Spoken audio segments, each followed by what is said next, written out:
Well, good afternoon. As she mentioned, my name is Tonya Drake, and it is a pleasure to be here with you this afternoon.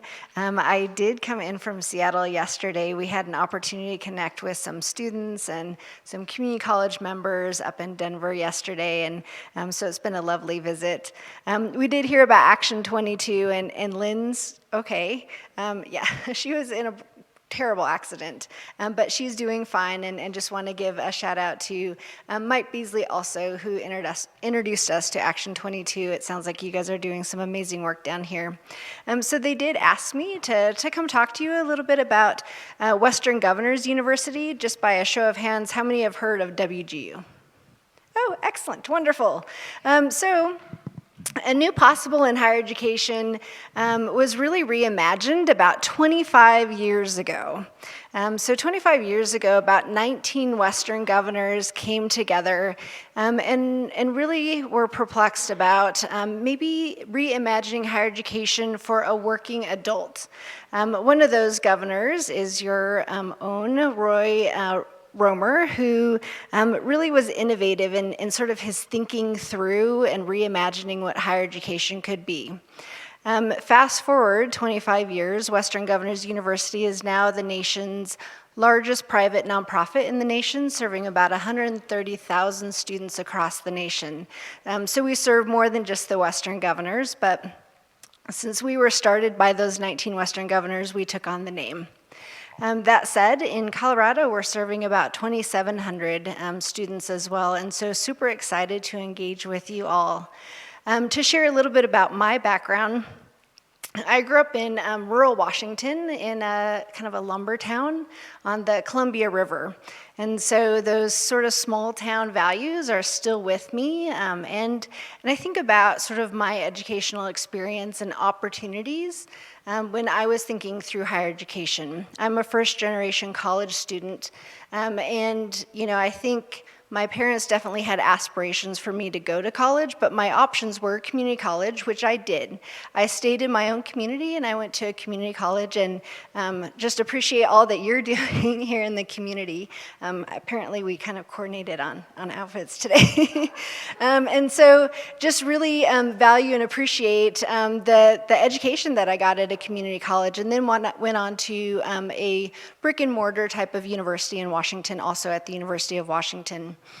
But really thinking about what are those opportunities for individuals to stay in their communities, to go to community college and then also go on to a four-year degree without having to leave their communities is what those Western governors were really thinking about. So what they did is they kind of looked around about the possibilities, right? And at that time, 25 years ago, they decided to leverage technology or the internet. And I know that doesn't seem revolutionary now because we just went through a pandemic and everybody went to online learning. But 25 years ago, it was pretty innovative, really, for Governor Romer and his fellow governors to think about, wow, let's leverage the internet for higher education and learning, right? That was pretty revolutionary. They went a step further. That wasn't the only sort of new possible they imagined. They also imagined a different kind of learning. So they took what's called competency-based education, and they threw that into the mix as well. And what competency-based education does is it really allows working adults who have some knowledge and experience to just demonstrate that, right, through competencies. And as soon as they can demonstrate their competency, they can move on to the next course. And what that really did is it unlinked time and learning, which was pretty important for working adults, right? Working adults have knowledge and experience that they bring with them, and they may not have the time to sit in a classroom every single Tuesday night to get that education. If they already know it, if they can demonstrate it, move on, it saves them time and it saves them resources. So that's what they did. They threw in competency-based education. And in addition to that, they also really thought about affordability.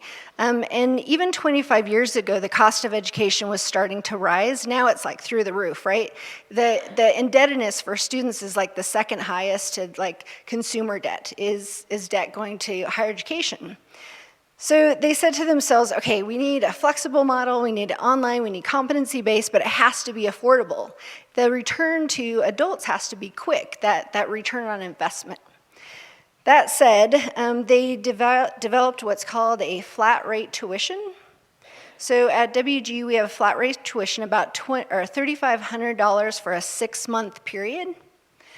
So our students take as many courses as they can get through in 6 months for about $3,500. So think of it as kind of like an all-you-can-learn model, right? So about $7,000 a year. And you think about sort of traditional higher education as being sort of those 4-year degrees we talk about, and we kind of inch into the 5-year and sometimes often 6 years that we're seeing people to complete. At WGU, we have completion rates of about 2.5 years to get a bachelor's degree. At a flat rate tuition, at their speed, at their time, the return on investment is really fast for our students. That said, let me talk a little bit about what that means for Colorado. So in Colorado, we were very excited this past year to celebrate our 80th graduate. Yes, we picked the mile high number to celebrate. And we celebrated with a student. His name is Mark De La Monta. And Mark was a working adult. He had kiddos of his own, so he didn't have a lot of time, both because he was working and too, he had a family also. But he was very interested in cybersecurity and decided to pursue his degree at WGU. He did blow through in a very short amount of time and is now working. And the cool thing is he represents a lot of students in Colorado who are working, who have families, who need that flexibility in order to complete their degree. And Mark is thriving right now. I say that because it's both Cybersecurity Month. I know you guys have a cyber program, and it's very important. But I also think it's indicative of what the new possible is going to look like also, right? So in addition to IT programs, we're also working with the state of Colorado on also serving the teacher education shortage that was previously mentioned, our healthcare, as well as business. So think about those high demand programs that we all need to address. And I think the important part about just being invited here is to really think about the breadth of a higher education ecosystem that we need in Colorado to meet all of those needs. It's not an either or. It's not should we have community colleges, should we have brick and mortar colleges, should we all move towards online. I think in order to have a thriving higher education ecosystem, we need all of those so that students have options, right? Particularly working students. And so we're excited to engage with you as being one of those options in Colorado. In addition to that, we are excited to engage with the community colleges in their work on the Bridge to Bachelor's program. It's a new initiative across the state, and so we are one of their newest partners in Bridge to Bachelor's and excited to engage in the work for students who complete their associate's degree and want to go on to their bachelor's degree here in Colorado. WG will be one of those partners. I have a colleague and friend who is the president of Morgan Community College. He and I work together on creating a university center at Morgan, and WGU is a partner in that, for which we have space on his campus also to really work with students one-on-one and create a thriving environment for those who are in the rural areas. So we're excited about our work with Morgan and then being more intentional with the folks here down in southern Colorado as well. So thinking about sort of the new possible in the next 25 years and what Action 22 is doing, I think about the pandemic and the challenges it has created for all of us. The physical challenges, the economic challenges, the learning challenges. And I can only imagine that our solutions are going to be equally complex, right? To complex problems need complex solutions. And so I'm very excited to engage in the work that Action 22 is doing with really thinking about our collective wisdom, our collective ideas. And I think it's going to take private, public, entities to really come together to really think about what that new possible is going to be 25 years from now. Right? I mean, I think our sights has to be like what's going to happen in the future. That's what we need to start building now. And I love the opportunity to hear from other speakers, but mostly I'm going to look to the opportunity to connect with you all, to listen, to learn, and to generate those ideas, because I think it's going to take all of us to come up with what can we all put together, what can we all collaborate on, and how can we all move to create that new possible into the future. That said, I think it's going to include rethinking economic development. It's going to include rethinking learning and our living situations. I talked about Mark, our graduate in Colorado, but think about that new possible for all of our students, right, in the southern Colorado, that they can decide to go to either a community college or a university. They can get that cybersecurity degree, and maybe they work for a company up in Colorado Springs, but maybe they're working for someone in Seattle or working for somewhere else, but they get to live here. They get to stay in their community and be a thriving contributor to that. I think that's a new possible. And I know living in Seattle, we're pretty landlocked. I know when we vacation, I brought my husband here because we love small towns, and like I said, I'm from a small town. And we vacation in Ennis, Montana, and I think that people are looking to get back to their roots, to get back to those values, and get back to a living style that makes sense for them. And I think, that is something to really grasp onto and to think about those possibilities as you all move forward. With that, I just wanted to update you on a few things that we're doing sort of outside, sort of how we're thinking about the new possible in the next 25 years. We, during the pandemic at WGU, we saw a real challenge for our students with the digital divide, just access to the internet, right? And so that's a big barrier for our students. If they don't have access to the internet, then they don't have access to some of the education we provide. So we looked around, and just kind of like those Western governors, you sort of do a survey about what are our options. And we chose to partner with T-Mobile. So T-Mobile had been a longtime partner of ours. We mostly worked with them with their employees and their workforce development needs.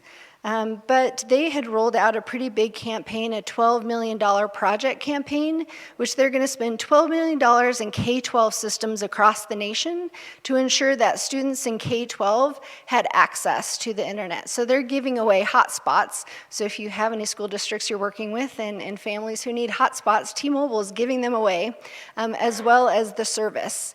And we thought, gosh, what if they wanted to partner with us to ensure that our students also had access during this pandemic? And they did. So we were hoping to serve about 300 WGU students across the nation to provide an online access scholarship, which we did. But then we partnered with T-Mobile, and within a matter of 1 year, I got the numbers last week, we're now serving 1,100 students at WGU with our partnership for T-Mobile. They gave us hotspots, and then they gave us a discount on those monthly rates to allow students to move forward. So you think about sort of what you can do, and then what you can do even more with partnership is pretty amazing. So that's one example of sort of the new possible of thinking about doing things not just by ourselves, but by partnering with others. That said, we're also looking at skills. So we have developed this open skills network, which really means we heard from business and industry and people like yourselves that they weren't always sure what a degree meant to their workforce needs, right? So we developed this open skills network. It's a library of like 15,000 skill sets. We did that with industry. Think of it as a Wikipedia of skills.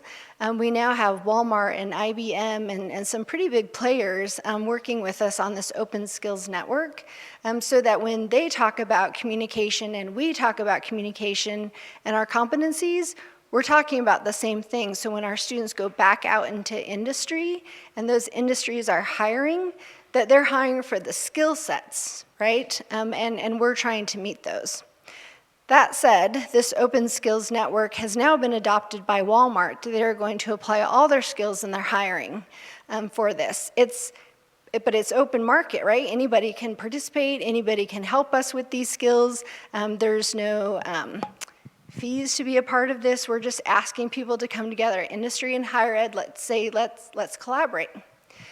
So we took this one step further, and we're building a skills wallet. That skills wallet then can be applied to all students who participate. So think of it as almost an app for all of the skills you know. But the skills can be identified for lots of things beyond a degree. We started with degree because that's what we know. But think about the veteran we just heard from. The skills that he learned in the military could be applied to this open skills network. The skills individuals learn out of apprenticeships could be in this skills network. And so all of a sudden you build this huge library of skills that are identifiable to you, the arts, the technology that you've learned. And then you can go out into the workforce and identify those skills that you might be contributing to towards an employer, and vice versa. If you're an employer looking for individuals, you can identify those skills, and we're all talking about the same thing. So it's the degree plus the skills plus the experience that you're learning. So those are types of things that we're thinking about as the new possible. But like I said, we're hopefully entering post-pandemic, with fingers crossed, right? And I think now is our time to be bold, and it is our time to be courageous, to have those conversations with one another, to really imagine sort of that new possible. And I am excited to engage with Action 22 with Southern Colorado to figure out what that new possible looks like for all of us. Thank you so much.